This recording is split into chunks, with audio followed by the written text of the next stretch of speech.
अपने सब सुन रहा छी एपी प्रोडक्शन के प्रस्तुति।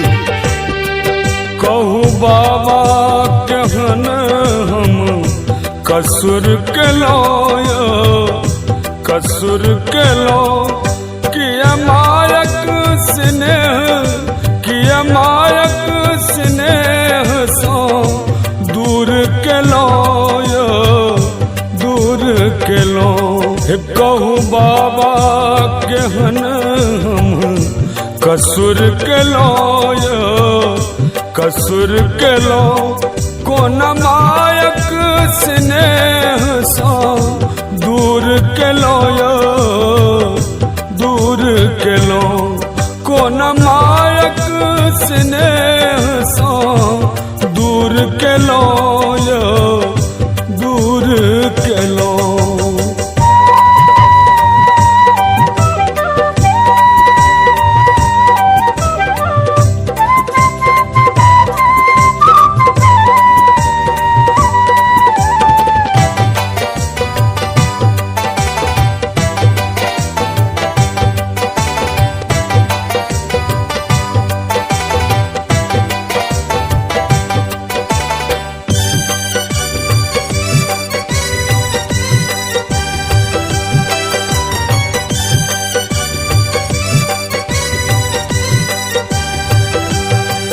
बिनु मायक कहू सुत रहते कोना डर सूखल या टूट के वृक्ष बिना।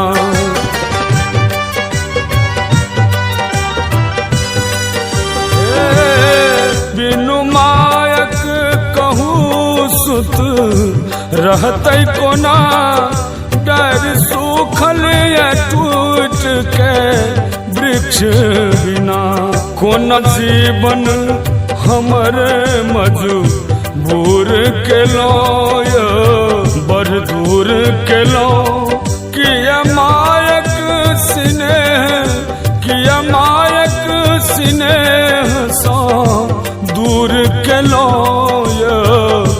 दूर केलो किया मायक स्नेह सो दूर केलो दूर केलो।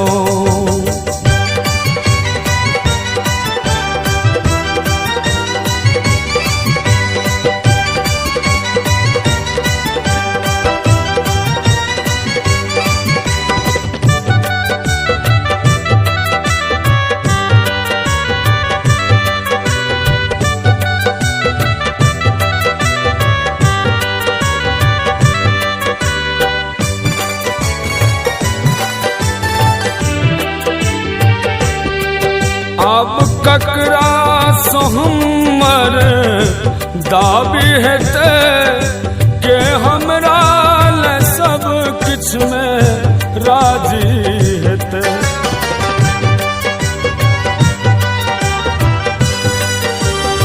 यो अब ककरा सो हमर दाबी हेते के हमरा ले सब किछ में राजी हेते।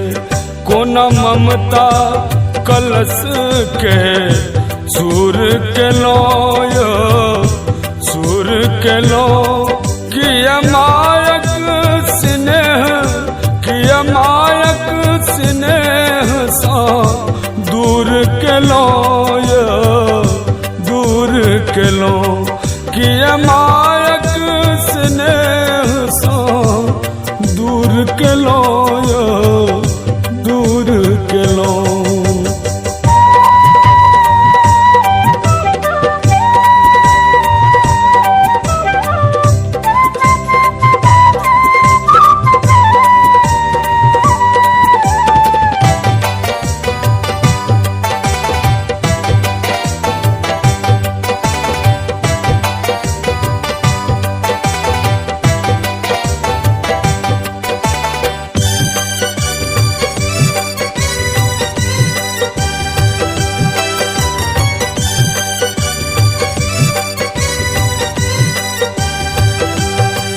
अब पूछत के हमरा बहुआ कहत के हम